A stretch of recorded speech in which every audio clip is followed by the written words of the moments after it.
May big-time rollback ang ilang kumpanya ng langis simula bukas. Pero kasabay ng anunsyong yan, may ipatutupad namang dagdag singil sa kuryente ang Meralco ngayong buwan. Alamin kung magkano sa pagtutok ni Maki Pulido. Dahil tag-ulan na at di na kasing init, inasahan ang pagbaba ng generation charge na sana raw ay magresulta sa mas mababang singil sa kuryente. Bumaba naman ang generation charge para sa buwan ng Agosto. Pero dahil nagtaas ng singil sa transmission charge ang National Grid Corporation, may 3 centavos per kilowatt hour na dagdag singil pa rin sa August billing ng Meralco.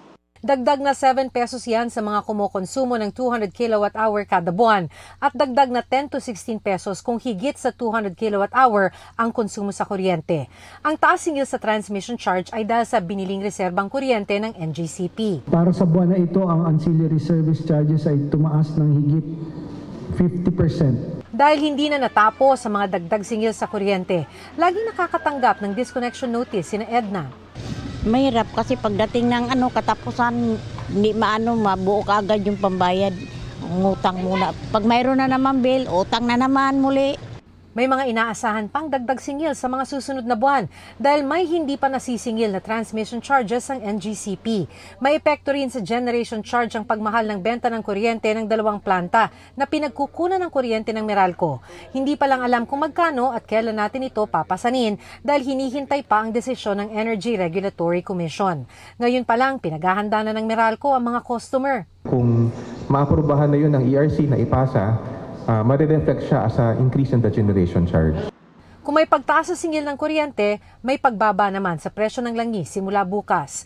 2 pesos and 45 centavos per liter ang rollback sa gas, 1 peso and 90 centavos sa diesel at 2 pesos and 40 centavos sa kerosene. Isa sa mga dahilan ang pagbagsak ng bilang ng inaangkat na langis ng China dahil sa pagbagal ng ekonomiya nito. Ika-5 linggo na sunod-sunod na rollback. Let's manage our expectation. Pero hindi nabilib sa rollback ang ilan sa mga nakausap naming driver.